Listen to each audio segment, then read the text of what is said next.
Good evening, Rolling Meadows. This is the City Council meeting for May 22nd, 2018, beginning at 7:30. Please rise for the Pledge of Allegiance to the flag. I pledge allegiance to the flag of the United States of America and to the republic for which it stands, one nation, under God, indivisible, with liberty and justice for all.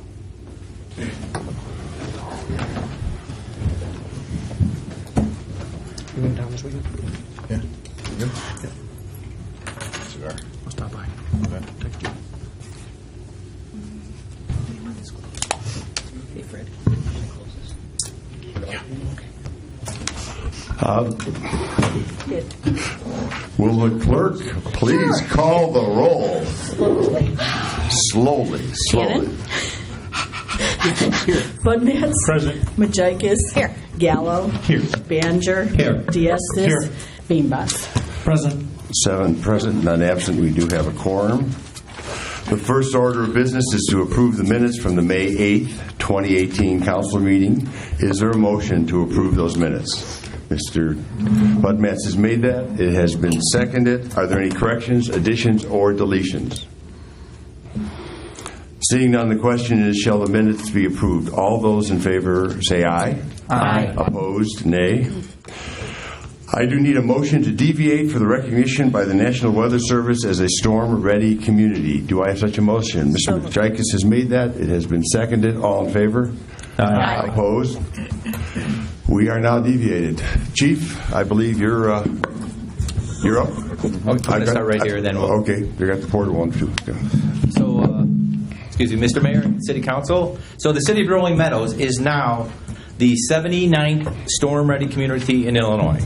And the city received notice of this designation from the National Weather Service Forecast Office, which is a division of the National Oceanic and Atmospheric Administration, on April 17th of this year. To obtain this designation, many of the city and area emergency management team members assured that the redundant methods were in place to, number 1, monitor weather, number 2, receive watches and warnings from the National Weather Service, and number 3, to disseminate severe weather warnings throughout our entire community. This was a very time-consuming, arduous process that took months to accomplish, and tonight I would like to formally recognize the persons that contributed in earnest for the months leading up to tonight. So I would ask that those persons would come to the front. There you go, sir.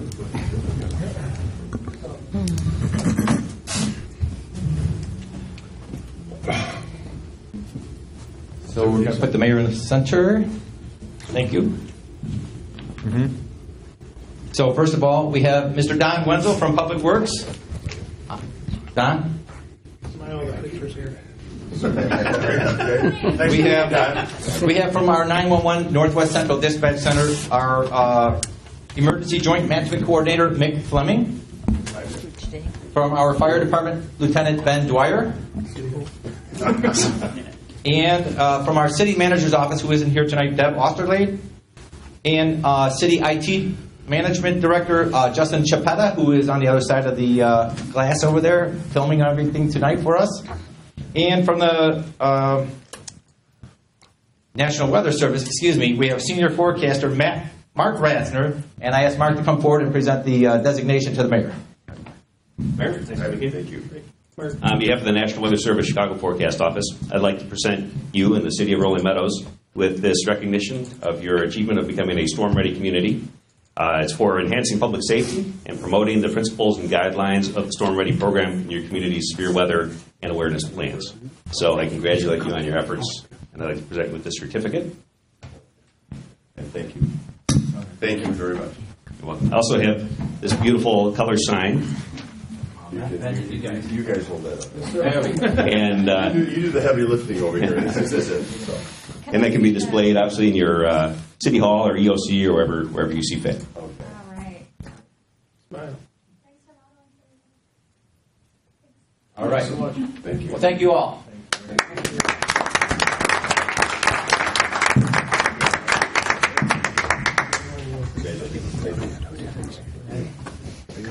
And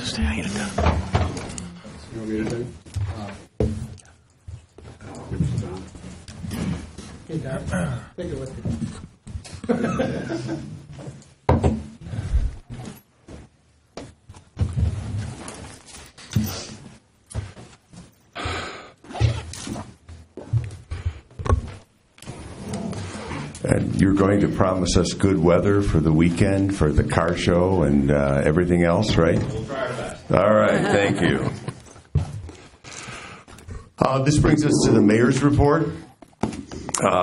It has been a very there are a lot of things to be doing in Rolling Meadows, and if you just sort of watch what happens between the internet and the items that we print, I've had the opportunity in the last 2 weeks to be part of go fill myself with senior pancakes at the senior pancake and breakfast that's cooked by the firefighters. And Chief, they did an outstanding job and ate more than I needed to. Then there was the plant sale that was going on for the seniors next door. And if you went to the Historical Society, you had some of our historical ladies had their cookie show going there, so we bought some more cookies, more than we needed.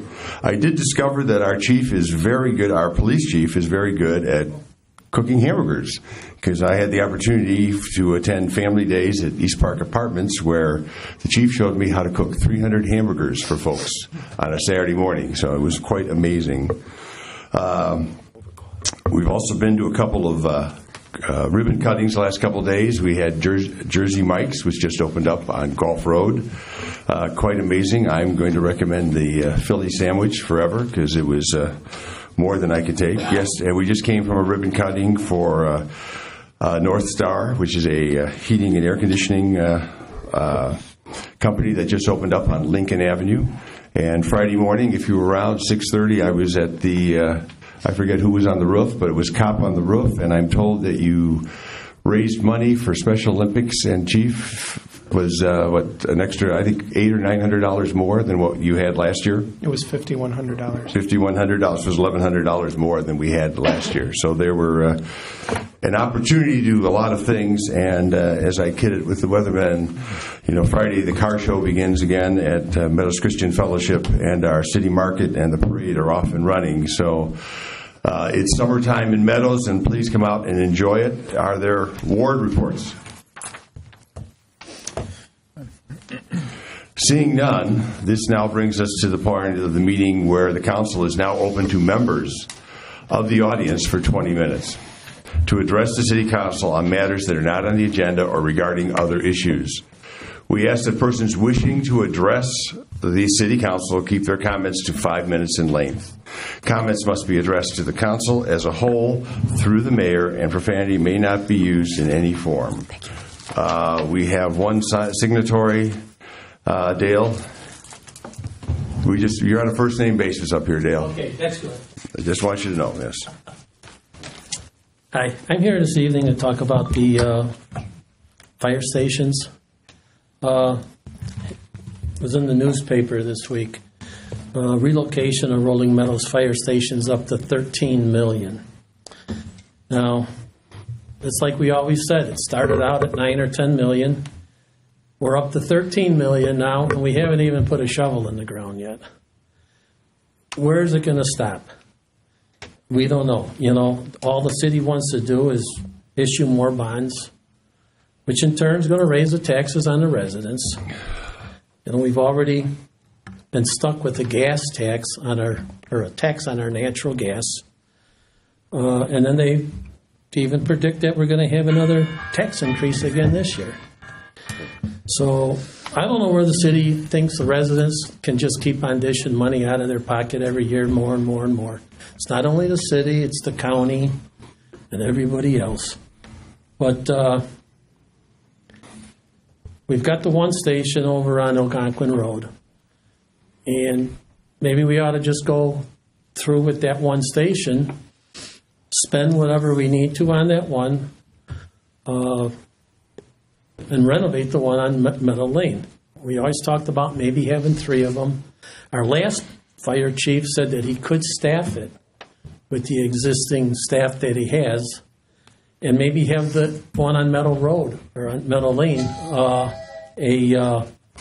a substation, until the city decides if and when they're going to get revenue in besides just taxing the taxpayers. I mean, we've got the Sam's Club. You know, we want to put more homes over here. We don't want to attract any businesses. So it just keeps on relying on tax the residents. So, I mean, yeah, you can issue more bonds. You know, they said they were going to issue $13 million for the fire stations and another $2 to $7 million for roads and utilities. But you can issue as many bonds as you want. They have to be repaid. And I just think the city's got to be a little bit more careful on how they spend the residents' money. That's all I have to say. Thanks. I thank you for coming forward tonight.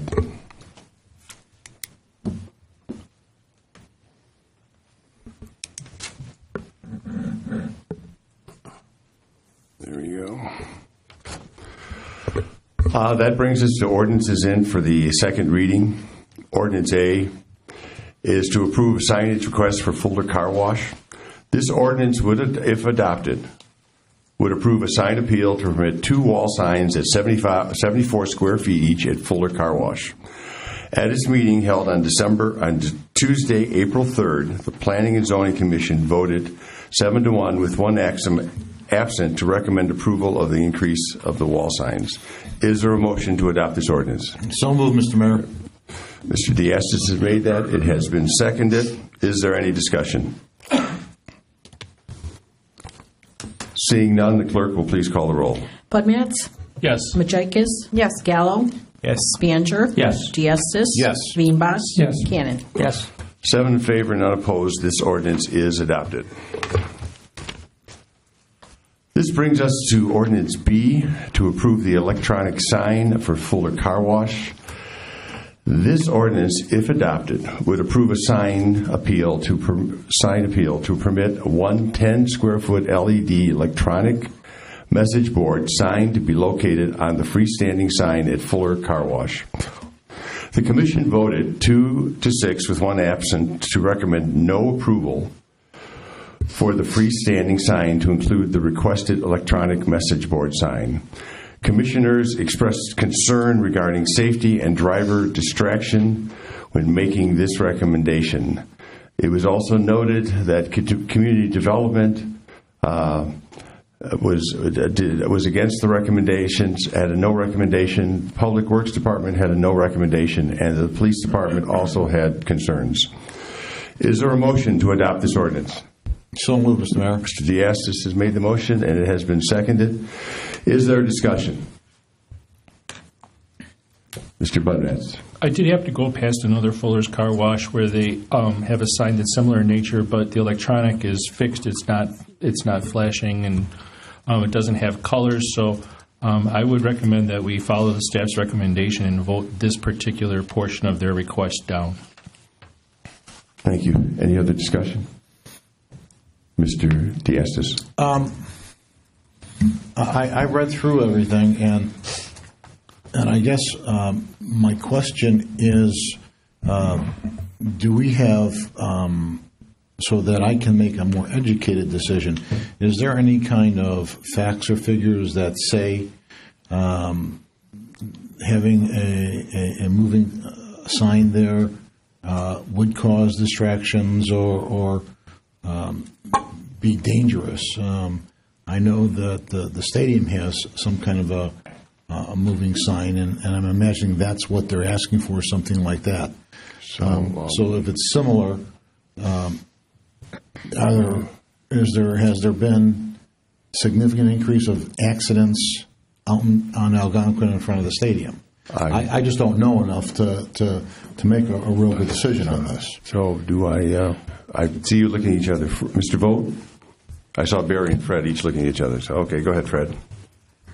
Thank you, Mayor. On this particular matter, no, we are not aware of anything quantifiable in terms of data indicating that. We certainly from a qualitative standpoint, look at anything that's a highway distraction, that's attention-getting, as something that's potentially of concern. I believe, speaking for staff as well as trying to speak for the Planning and Zoning Commission majority opinion on this, there was concerns about the potential to have many more signs like this on a roadway corridor, and I hesitate in using the word precedent because we've already got a few around the community, but we want to look very carefully at these. And I will also point out, even though it wasn't part of the discussion at the Planning and Zoning Commission, if we do move forward, which is on the agenda later tonight in terms of the comprehensive plan update, the zoning code update, and the which is inclusive of the sign code, it may be worth considering to step back on message boards such as these and kind of incorporate all of that into an evaluation of where they're appropriate and where they're not appropriate. So I'm just speaking from staff on that latter point. Mr. Diastis, does that answer your question? Yes, to the extent that there's no quantifiable data to substantiate the concern of distracted driving. So I guess I'm torn. It sounds to me like the message, the rejection is not because of potential distracted driving. The rejection by planning and zoning is because they're afraid of what might become in the future.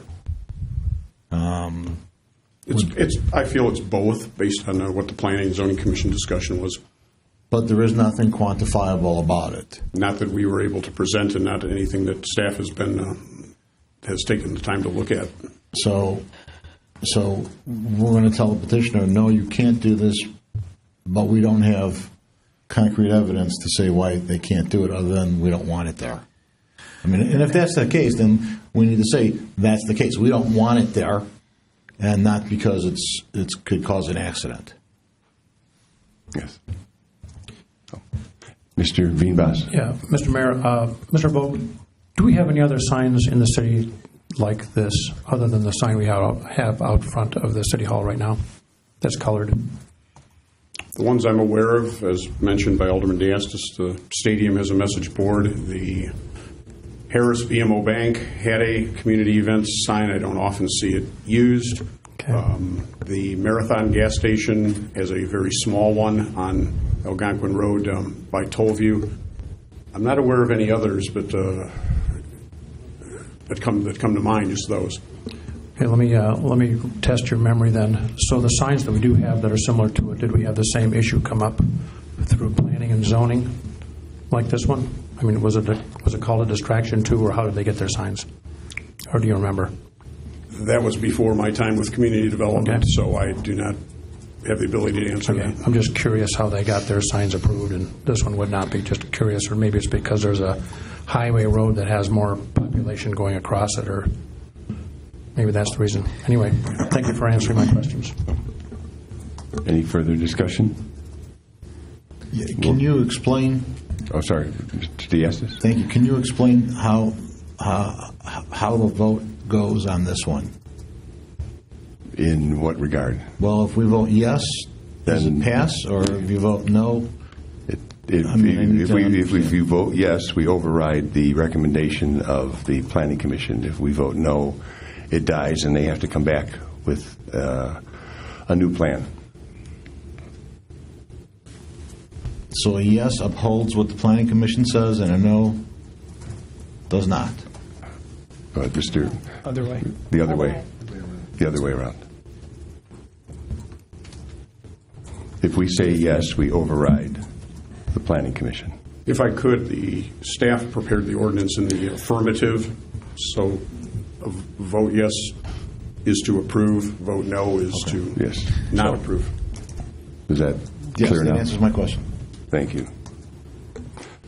Well, no further discussion? Mr. Veenbaas? Yeah, I have one more question. Maybe that can be answered. Was my understanding again that the staff had no recommendation on this? No, staff, the community, besides the Planning Commission, the Community Development said they did not think this was a good idea. Okay, that's all. Public Thank you. Works and the rest of Good. them. Thank you. Yes. I'm sorry, Mr. Gallo. That's okay. Just to wrap my head around the conversation, it's the recommendation to not put up the sign because of driving hazards or because it sets the precedent for others to continue this. And I'm sorry for not listening to the previous answer to that. I believe what, from the recommendation that's in the packet and from what Mr. Vogt has spoken to, it's the fact is that there's a concern from the police department and Public Works Community Development that this will be a distraction, plus in addition that this will now create a, I don't know if we're using the word precedent, if that's correct, that if we do this in the Because future. the Federal Highway Administration did put out some guidelines for off-premise changeable message signs, and they wrote some literature and put some regulations around between 4 and 10 seconds for the changing in intervals. So we should look into these things, and maybe we can set up specifics around whether or not we do this before deciding if we should or should not have these on the road. Well, if we vote yes, it goes forward. If we vote no, then that would be the time to come back and discuss the items that you've met, the points that you have brought up. So we would have an opportunity at some point, if the vote goes a certain way, to go ahead and set up stipulations and standards or follow standards that are pre-existing? Well, I'll turn to my parliamentarian, but I do believe it would go back to zoning, correct? It would, but this is an on-premise sign, not an off-premise sign. So I just want to make that clarification. Sure. Okay. Sorry, Mr. Beanboss. Alderman Gallo. I'm sorry, Mr. Beanboss. I'm sorry. You had 2 bites at the apple tonight. Okay, that's Sorry. my last bite. Okay. Full. Alderman Gallo, you're correct. So it is both reasons. It's the distraction as well as potential hazard, sounds like. Okay, thank you. All right. Will the clerk please call the roll? Majikis? No. Gallo? Yes. Baner? Yes. Diestis? Yes. Beanboss? Yes. Cannon? Yes. Bud Matts? No. 5 in favor and 2 opposed. It does move forward. This brings us to Ordinance C, to declare surplus property for vehicles and equipment. This ordinance, if adopted, would allow for the disposal of the items that have been determined to be surplus by the Public Works, IT Department, and Police Department. Is there a motion to adopt this ordinance? Mr. Diastis has made it. It has been seconded. Is there any discussion? Will the clerk please call the roll? Gallo? Yes. Baner? Yes. Diestis? Yes. Beanboss? Yes. Cannon? Yes. Bud Matts? Yes. Majikis? Yes.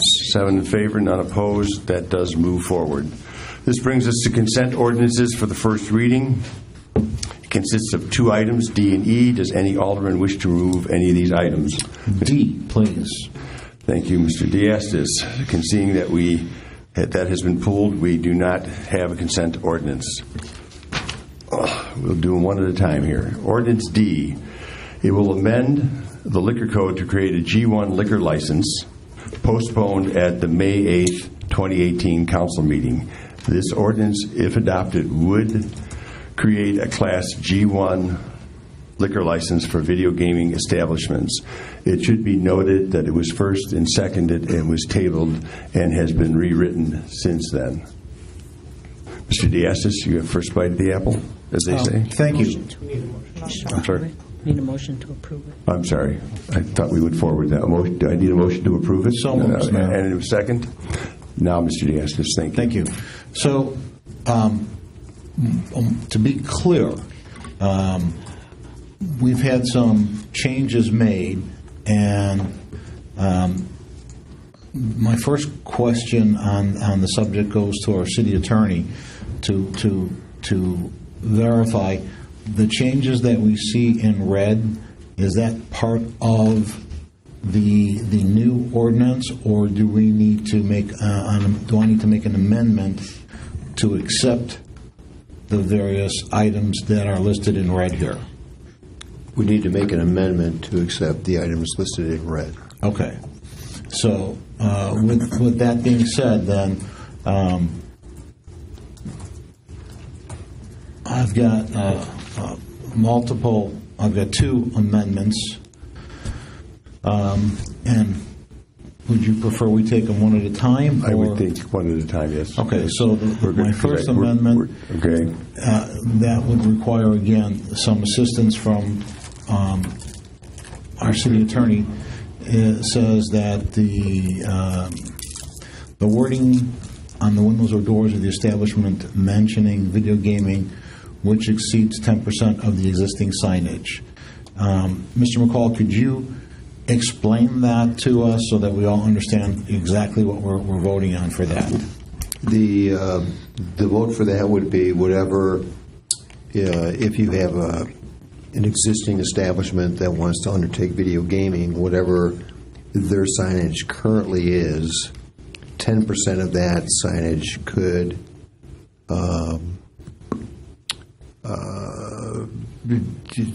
portray that, or however you want to phrase that. I'm sorry. That's okay. That's fine. Display that there actually is video gaming. Right.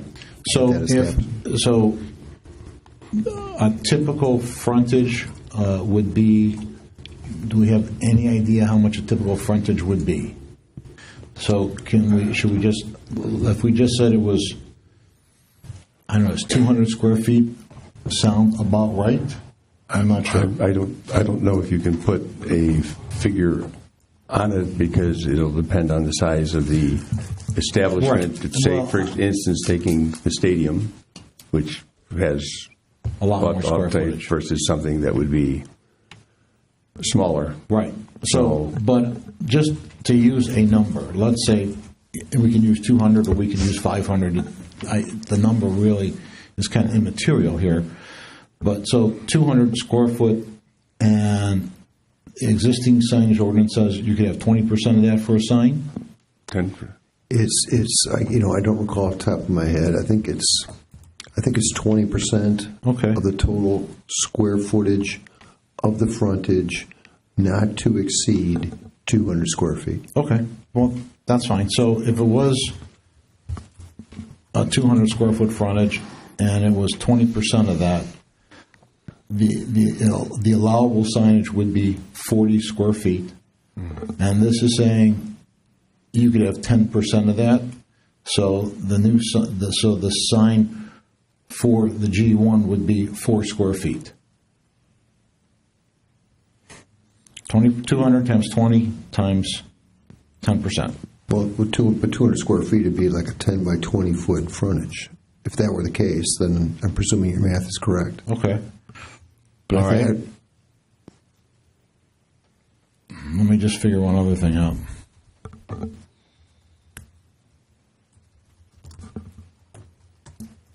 So if it was 1,000 square foot and allowable is 20%, that'd be 200. That would be 200. Which is the maximum. Which is the maximum. Right.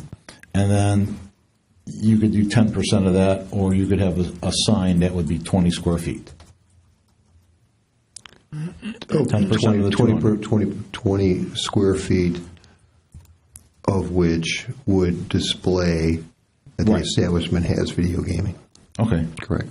I just want to make sure that I'm understanding this. So, Right. So that being said, then not knowing how large the storefronts are in town or who might want to do it, I'm going to go along with the suggested 10%. I think we may want to revisit that in the future and call it 20%. But again, not knowing how much it is or how much each one is, I'm okay with it as stands right now. So that brings me to the second part. So that's one amendment that I'm not going to make. The second one, now becoming the first, has to do with the partition wall inside the establishment. The red line says consisting of a solid and permanent stable material such as wood paneling or finished or painted drywall. Visual barrier for the lower half and lattice or design blocks for the upper half. That's the new red. So I'm okay with all of that, except for Lower half, I think we should establish a specific amount, whether it's 3 foot from the ground up or 4 foot from the ground up, so that there is some consistency within all of these establishments. If one place has an 8-foot ceiling, he gets a 4-foot half wall. If somebody's got a 10-foot ceiling, it becomes a 5-foot, and if some establishment has a 12-foot, now he's got to have a 6-foot half, which effectively doesn't allow you to see through. Right. So my suggestion would be, instead of saying the lower half, that we change that to be 3 foot. It has to have a 3-foot wall on the bottom. So regardless of the ceiling height. So I would make that amendment there, accepting all of the rest of that, and accepting the 10% of the existing signage. And the last part was, it said add a cabinet or shelf to addition to the table. I make my amendment is to accept all of that with the exception of having the half wall be defined as 3 foot. Okay. Okay, Can you, did you come back and just clarify that? There were a number of things you went through. Go ahead. So why don't we do it this way? Okay. Why don't we have a motion to amend the ordinance to approve the red line portion of the ordinance? If we get a motion and a second on that and discussion on that, and then we can go to another motion to amend, which would be relative to the lowering of the wall. Does that make sense to everybody? So I make a motion. My first motion then is to accept all the red line changes as they currently exist. Okay. Do we have a second, please? Has it been seconded? Discussion?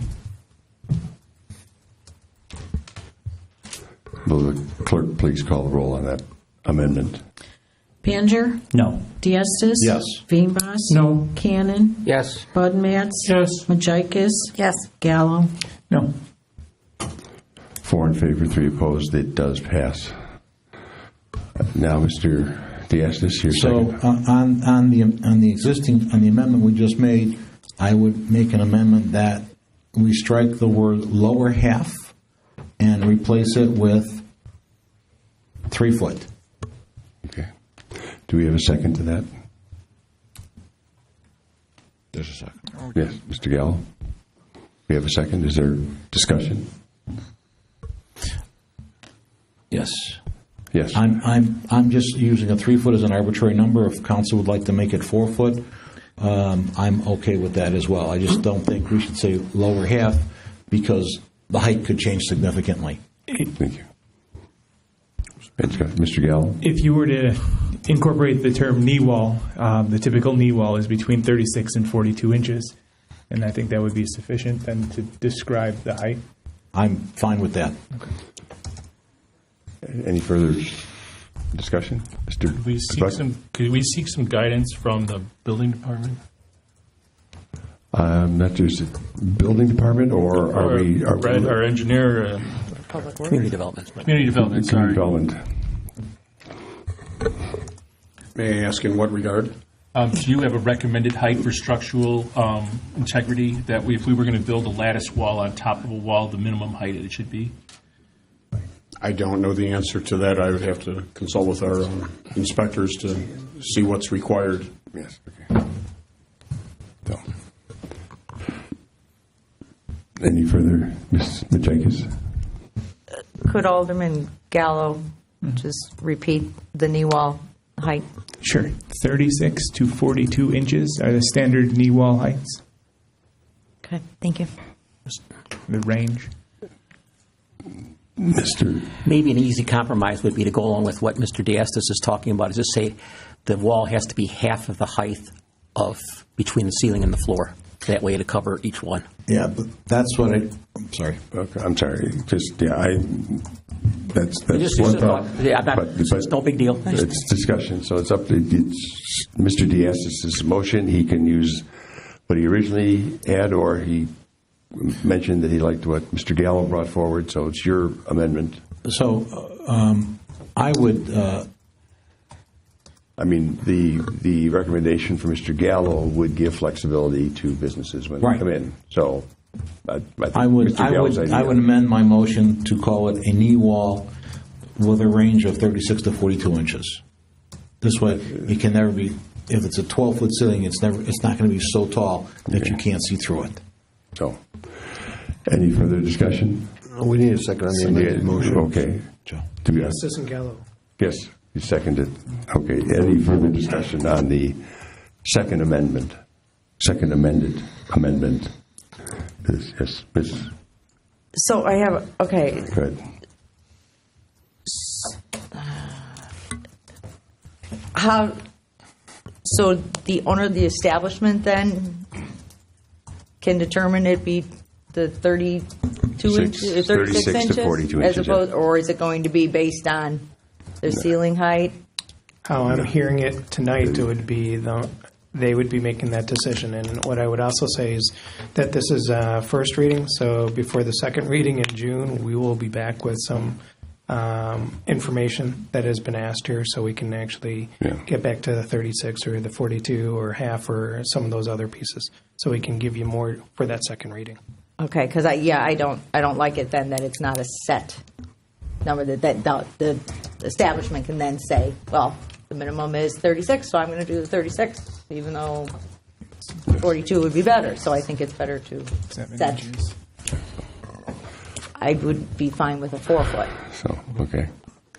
So for purposes of moving it through tonight, let's go with your motion. This is the first reading, and it can be amended again at the second reading. And a lot of the questions that I'm hearing tonight can be answered for the next reading. So, So what are we voting on now? That's the question I've got. Well, the question I was going to go back to Mr. I'm sorry, you didn't I was going to go back to Mr. Diastis, and because you brought several things out there, so it's Currently, the motion before the council is to strike the lower half and insert 3 feet. Right. That motion's been made. That motion's been seconded. And we've discussed the motion, or the idea of going from 36 to 42 inches has never been formally made and by way of a motion and seconded. Right. So Correct. currently, it is strike the lower half and insert 3 feet. That's what's before the council right now. Right. That is correct, Mr. Diastis. So my question to you is going to be, after all this has come out, it's your motion. What do you finally want? With the approval of the second, I will change it from 3 feet to 4 feet so we have a set amount. Okay, so the motion is... So Alderman Gallo, wish to withdraw the second? Sure. Okay. Okay. So now we have a motion to, I don't put words in your mouth. Okay, 4 feet. 4 feet. 4 feet. And then we need a second. A second. Second. It's been seconded. Do we have a discussion on the motion to have a 4-foot? Seeing none, the clerk will please call the roll. Diastis? Yes. Veenbos? No. Cannon? Yes. Bud Matts? Yes. Majikis? Yes. Gallo? Yeah. Baner? No. 5 in favor and 2 against. That amendment does pass. So now, are there any other? We're done. So now we need a motion to pass the ordinance as amended. Do I So have a- moved, Mr. Mayor. And it has been seconded by Ms. Majikis. Is there a discussion? Yeah, Mr. Banger. Thank you. I was against this before, mostly because I think adding another liquor license classification is needlessly complicated. Certainly, I think it is definitely after listening to this discussion, so I'll be voting no. Thank you. Thank you. Any further discussion? Clerk, please call the roll. Veenbos? No. Cannon? Yes. Bud Matts? Yes. Majikis? Yes. Gallo? No. Baner? No. Diastis? Yes. That ordinance does pass. That moves us to ordinance E.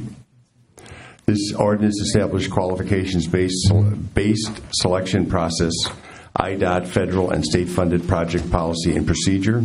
This ordinance, if adopted, would establish a policy and procedure that complies with the Illinois Department of Transportation Bureau of Local Roads Manual, Federal State 23 CFR 172, State Statute 50 ILC 510-8, and the Brooks Act for the selection of engineering services for projects receiving federal or state funding assistance. Do I have a motion to move this ordinance forward? So move, Mayor. Mr. Majikis has made it. It has been seconded by Mr. Veenbos. Is there any discussion? Mr. Budmetz. I've read this, and I have a problem with it. It appears to take some of the, I don't want to improperly say this, but the open bid out of factor out of selection. And so what I'd like to do, I understand that this is something that we have to in some way adopt, but I would like to make it so that the number of persons on the committee to approve this would be increased and would for sure include somebody from the finance department as well as somebody from administration, so that so that we just don't have two people in community development approving all of these engineering choices and leaving them possibly later to be thought that they made a choice based on familiarity, and so I would like to see that the committee that makes these decisions be larger than two people and cover several areas of city government. So do you have a number for the committee, or do you want the a minimum of 4, but of course that would make it an even number, which makes it difficult to vote. So I would suppose 5 would be the answer. Okay. Mr. Budmetz, Mr. Crumstock, you had a comment on that? I think what Alderman Budmetz is referring to is Section 4, contract negotiation. That's what we're talking about? Yes. Just to confirm. So. And so you're... Yeah, where we talk about a committee that would be negotiating with the engineers, et cetera. Yep. So just making sure that's the section that we're referring to, So which is would- fine with staff. I mean, So you would I guess I can amend it to that if to council a committee of 5 people with at least one person from administration and one person from finance. So that's to amend this. That's your motion That's to to amend. amend this ordinance, unless staff would prefer to bring it back to us in some way, so that I'm incorporating what I'm trying to accomplish, but in line with their goals. Mr. Pope, which? Thank you, Mayor. Certainly, this being a first reading, we can look into that to make sure that it still meets IDOT criteria, which I believe that it does, but as Barry said, we have no concern about the number. Just would like to confirm that with IDOT and then put the number in here. If 5 is what's desired, we see no problem with that. We can amend it should the council wish. Okay, first, we have a motion on the floor. I need a second. Second. Now we have it open for discussion on Mr. Budmetz's motion to amend Ordinance E. Mr. Cannon. Can I just make a small suggestion that we just designate who the 5th person would be, or the function, whether it's a position in the administration or whatever, just so there's no ambiguity as to who would be on that 5th person. It's not a big deal. I'm just thinking we should identify what that position might be. That's all. Just a suggestion. Or the thought. what we'll do Mr. is, Crumstock, do you have what a we'll do is when recommendation? we come back for the second reading, we'll have a full recommendation. Obviously, as Alderman Budmetz has already mentioned, finance and administration, just let us talk amongst ourselves who would be that 5th person. Thank you. Or division, department. Do we have further? Mr. Banger. Thank you. I think this needlessly complicates things, but again, I guess that's a theme of mine tonight. The other thing is, a lot of us in the past have complained about getting too many of staff involved. That represents a cost, and as always, we're trying to keep down costs. There's a trust factor, at least in my opinion, on this for our Public Works Director, Assistant Director, to negotiate in the city's best interest. I'm not worried about expanding that group, so I'll vote no for this amendment. Thank you. Is there any further discussion on the amendment? Yes, Mr. Diastis. I think Mr. Budmetz brings up a really good point, and I'll be supporting it. Thank you. Any further discussion? I'm just curious who we got a second on the amendment. Well, we did have a second on the amendment. We're in the discussion. Alderman Diastis. Alderman Diastis, yes. So, that being said, will the clerk please call the roll to amend Ordinance E? Cannon? Yes. Budmats? Yes. Majikis? No. Gallo? Yes. Baner? No. Diastis? Yes. Veenbos? Yes. That amendment does pass. Now we need a amendment for Ordinance E to go forward as amended by Mr. Budmats. Do we have such a motion? So Mr. moved, Mr. Diastis Mayor. made it. It has been seconded. Is there any discussion on the amended Ordinance E? Seeing none, will the clerk please call the roll? Budmats? Yes. Majikis? Yes. Gallo? Yes. Baner? Yes. Diastis? Yes. Veenbos? Yes. Cannon? Yes. 7 in favor, none opposed. That motion does move forward for second reading.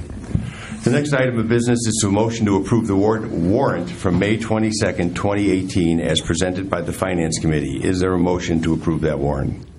Mr. Veenbos has made that, and it has been seconded. Is there any discussion? Seeing none, will the clerk please call the roll?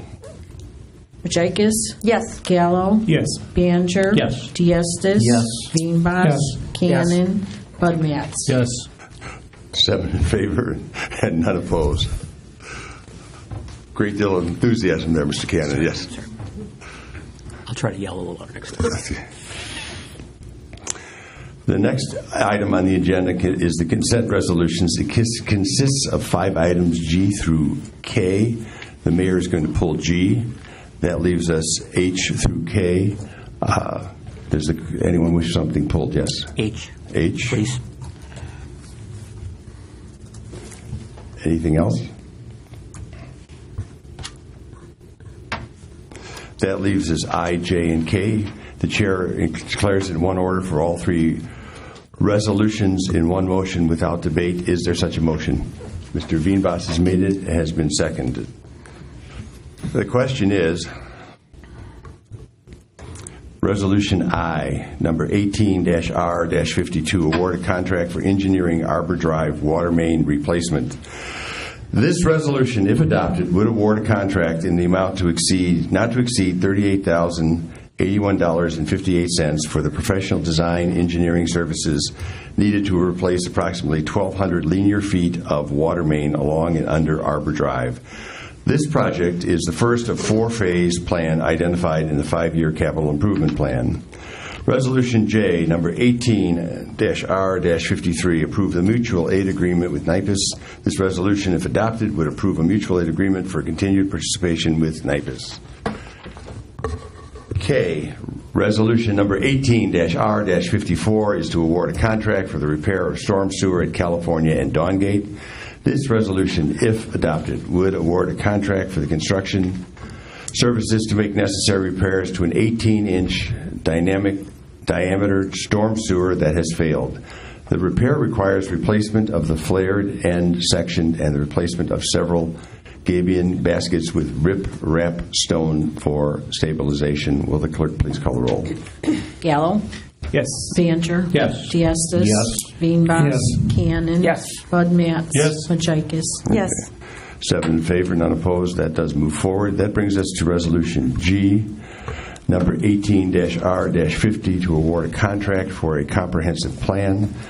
This resolution, if adopted, would award a contract for professional services to assist the city in providing an update to its comprehensive plan and to its zoning code. The previous update to the city's comprehensive plan was performed in 2006. Do I have a motion to move forward? So moved, Mr. Mayor. Mr. Diastis has made that and has been seconded. The reason I pulled that is I'm going to go to our city attorney because before the meeting he brought forth that there is some wording that he would like amended into this. Yes, at this time I'd ask for a motion to amend the resolution to provide that the agreement as proposed, would be subject to the approval of myself and the city manager.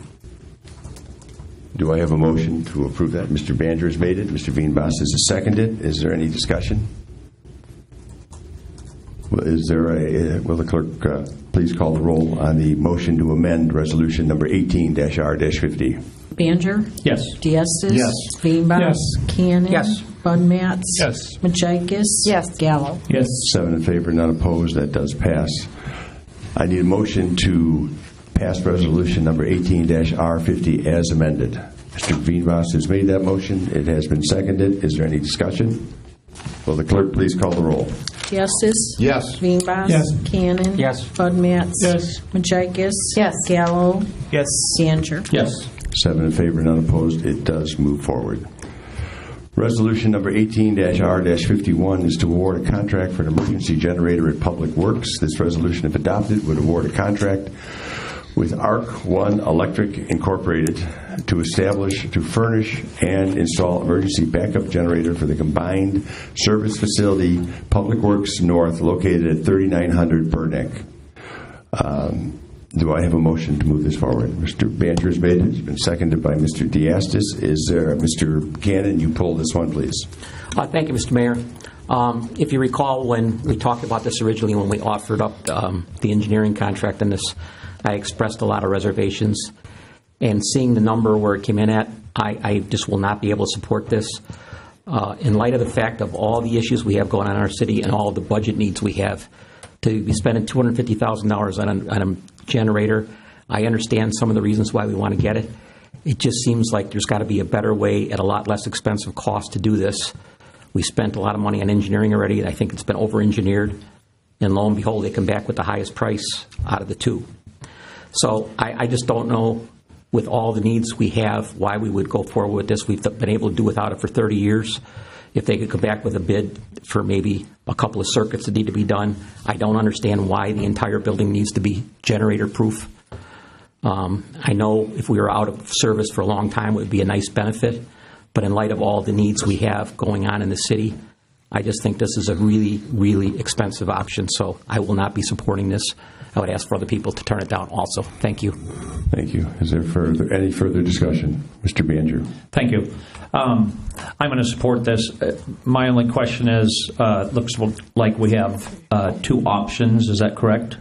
Mr. Vogt, I'm going to ask you to clarify, please.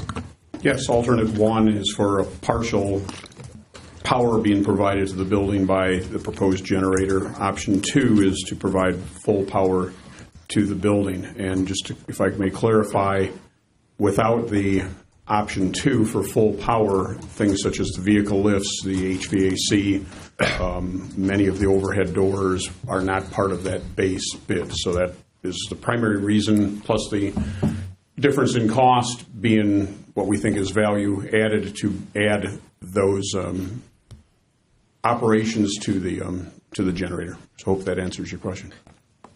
Thank you. Okay, Mr. Banger. Further discussion? Will the clerk please? I'm sorry, Mr. Diaz. I'm sorry, Ms. Majikis, please excuse me. That's okay. And I just wanted to clarify that I am reading this correctly, that the Park District is paying 34% of this total project? Okay, just wanted to put that out there. Thank you. Thank you. I'm sorry, Mr. Diaz. I'm going to vote no on it. I think alternate number one sounds like a better alternative. I would ask a couple of quick questions of Mr. Vogt. How often do we lose power out on this facility? Some years not at all. Some years 2, 3, 4 times. Kind of depends on storms. Sometimes it depends on vehicular accidents that take power lines out in either Rolling Meadows or Palatine where we get the feed. Our biggest concern is when we lose power, it's often for 8, 12 hours at a time, not just an hour or two. And in storm events, when we sometimes lose power, that makes it very difficult to respond operationally, which is one of the reasons why we feel like the doors, the vehicle lifts, certainly should be a consideration should we move forward with this project. So we go from 0 times a year to maybe 4 times a year. And how many doors would be included in alternate one?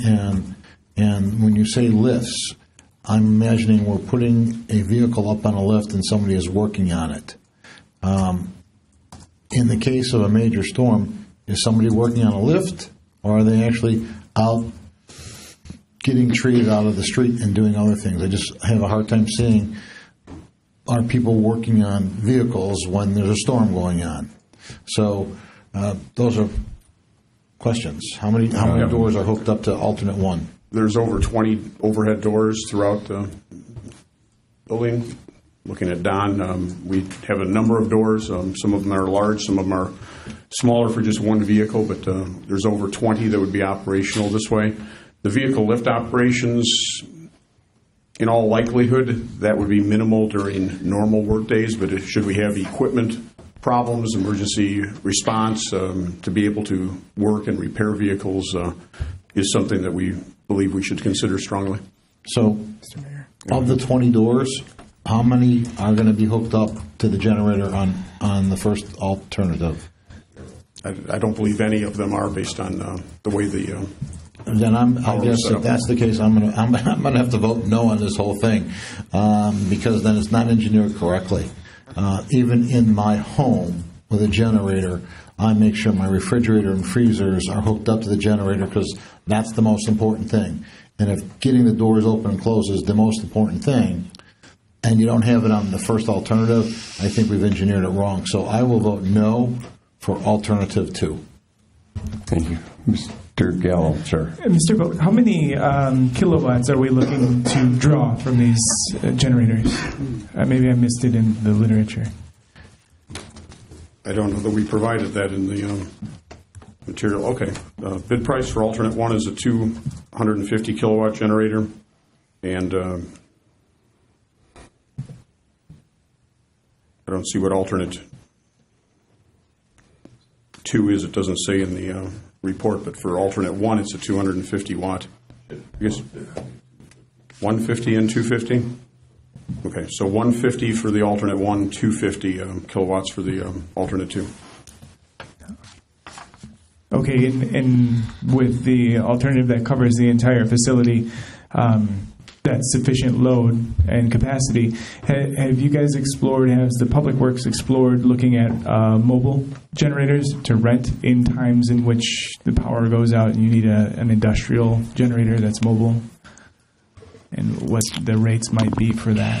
We've looked at that from time to time. We have generators that are portable for our water facilities. Typically, when we have widespread power failures, those units are needed to keep our water system operational. When you look to rent generators, typically when there's power outages, often everybody else is looking for them too. So. Facilities generators, though, not just your smaller portable generators, the industrial facilities running generators. Have you guys explored that? The size of a semi. Not that. But yeah. Well, you know what? We're just curious to see if we've looked at all the opportunities and options out there before we commit to something this extensive for the proportion of outages that we may incur. I believe if you lose power one time, it's paid for itself. That's how I've done it for my house.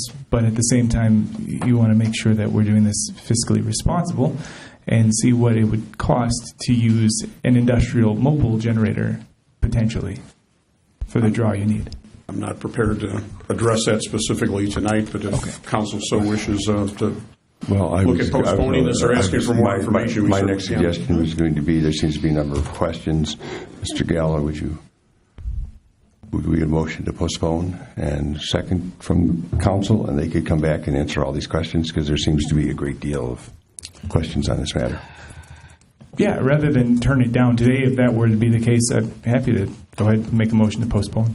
Do you have a second? We have a second. Second. It's been second. Well, any other discussion? Will the clerk please call the roll? Veenbos? Yes. Cannon? Yes. Budmats? Yes. Majikis? No. Gallo? Yes. Baner? Yes. Diestis? Yes. 6 in favor, 1 opposed. This motion is postponed until the June meeting.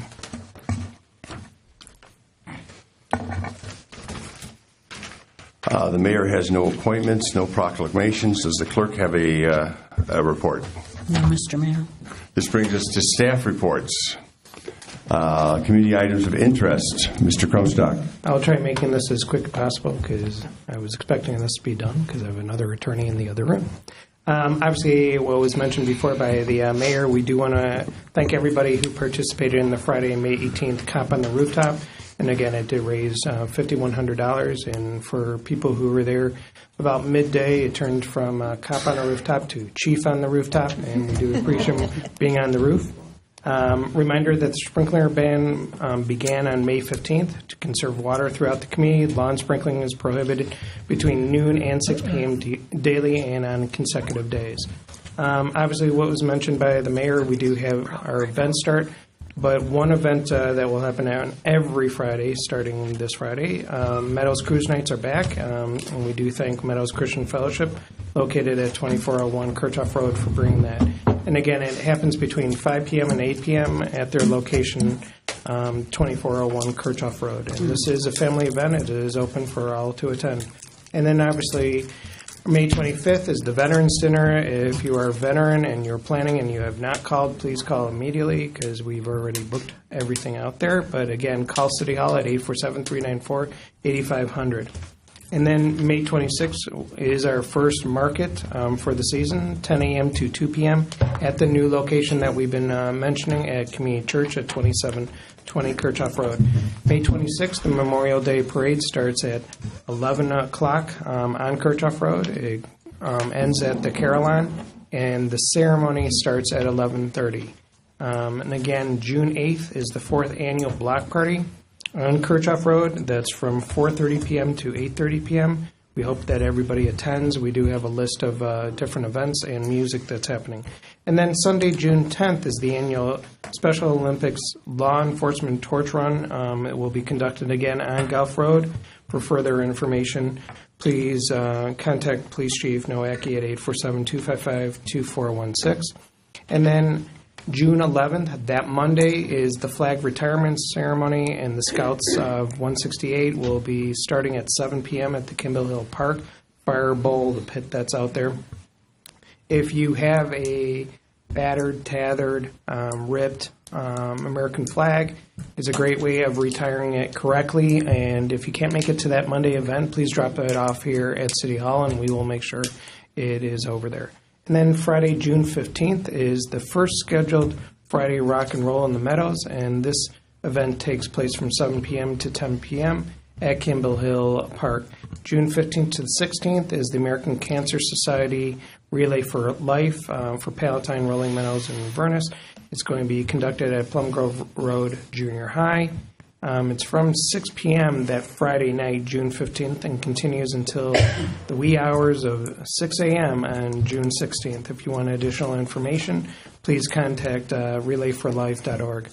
Vehicle stickers, as we have been mentioning, will be mailed out soon. The sale of the stickers pay for roads for all road projects that are actually done in fiscal year 2018. Reminder, vehicle stickers must be displayed by June 30th. For future topics for June, for other committees, Economic Development Committee will not be meeting. However, the Planning and Zoning Commission will be actually starting at 6:30 on June 5th, and they have 3 tentative items for public hearing, and they consist of 1, approval of the shopping center plan, approval of an amendment to the existing Rolling Meadows Shopping Center plan development for property located at 3140 Kirchhoff Road, C2 Commercial. The McDonald's is the petitioner. Second one is a text amendment from Section 122-221B of the Rolling Meadows Zoning Code to allow religious use and a special use in the M1 Manufacturing Zoning District. The third item is a special use to allow religious use in the property located at 1200 Hicks Road in our M1 Manufacturing. And again, I do want to reiterate, it is a 6:30 start for those items. And then the one thing that I do want to mention, just to reiterate what the mayor mentioned before, Jersey Mike's 1450 Gulf Road will be opening officially on Wednesday. And we hope that everybody saw in the Daily Herald the article that mentions that they have a fundraiser going on between Wednesday and Sunday for donations to Willow Bend and the Rolling Meadows High School. And again, we welcome Jersey Mike's into the community, and we wish them the best. With that, that's Comedian Ivan's interest. Mr. Crumstock, new business. Really nothing to highlight. For April, we had one new business move into the city of Rolling Meadows. Thank you. Mr. Vogt, Staff Traffic Advisory Report. Thank you, Mayor. The meeting was held on May 2nd by this committee. Just to highlight a few things for the City Council benefit. Keith Court parking restrictions. We had received a petition for that. We sent out responses to confirm. 3 of the 6 residents responded and are all okay with the proposal to change the side of the street that the parking is allowed versus parking prohibition. So staff will be preparing an ordinance to that effect for council consideration in June. Second item to highlight, Euclid Avenue, particularly speed limits. We've had considerable discussion both east and west of Plum Grove Road in regards to the 45-mile-an-hour speed, as well as pedestrian crossings. We continue to talk with Cook County Highway Department in that regard, and are also looking for IDOT as they're developing their new regulations for intersection crosswalks to deal more with that. So that will be a continuing item of discussion for the Traffic Review Committee in future months. Third item was brought up that there may be some grant eligibility or some other reasons to perform bike path counts on some of our bike paths in the downtown area, Rowling Road. So staff will be working to do that, and we'll report further on that in the future as to where that may take us in terms of utilizing that information.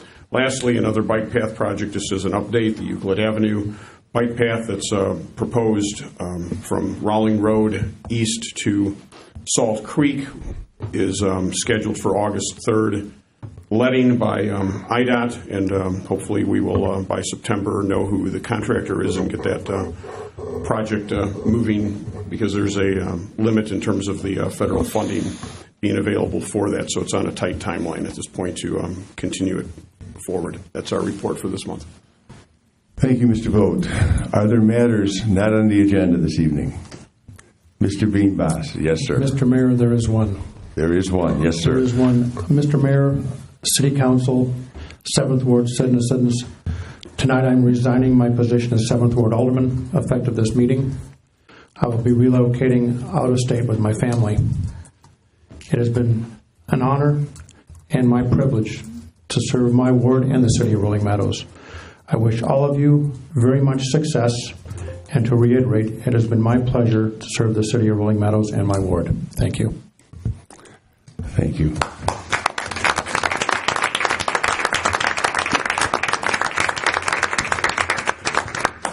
Are there other matters not on the agenda? Well, then, in that case, Mr. Beanbass, if you'd meet me down in the well. Good luck. It's like going to the principal sometimes. Yeah, sort of is. It just sort of.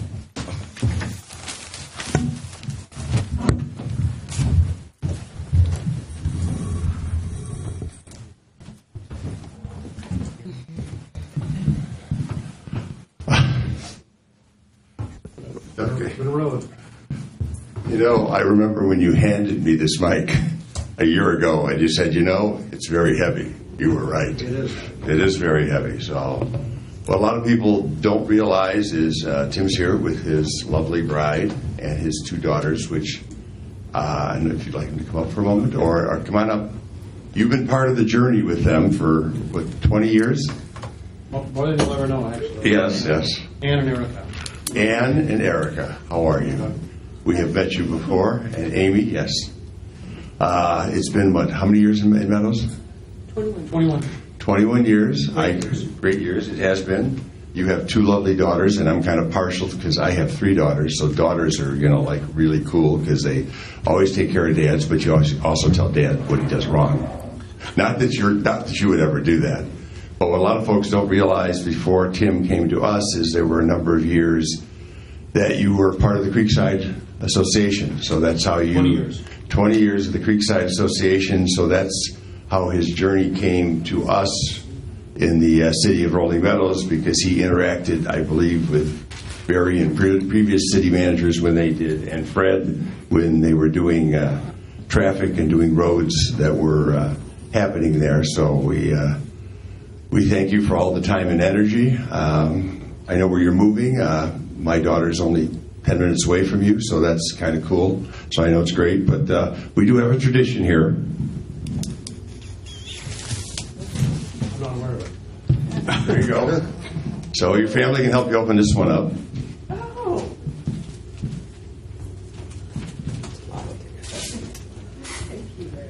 Fred, did you wrap this? Personally. Personally, okay. Was up all night.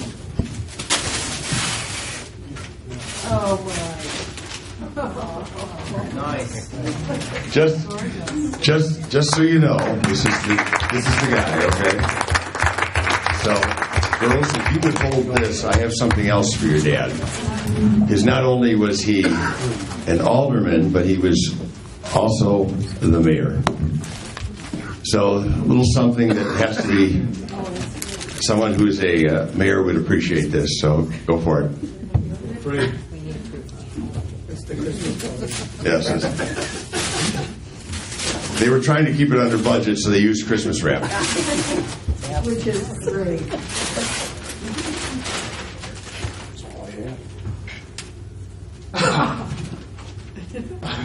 For those of you who can't see it outside, it says reserved parking, Mayor Tim Beanbass.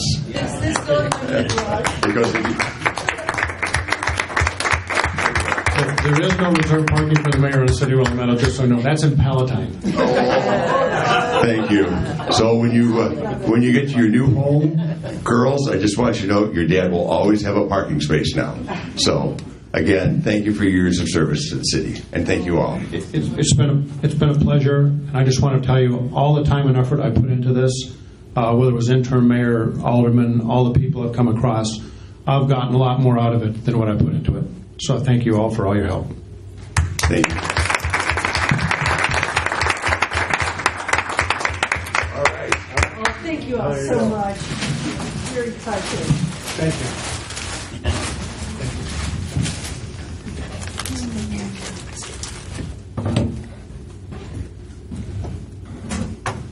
Nice job, Fred. Thank you. Yeah, you have one more vote before you go. There is a request to go into closed session tonight for union negotiations for police, Ask Me, and Local 150 that falls under 5 ILCS 120-2C-2 of the Illinois Open Meetings Act, and personnel that falls under, there's also for personnel that falls under 5 ILCS 120-2.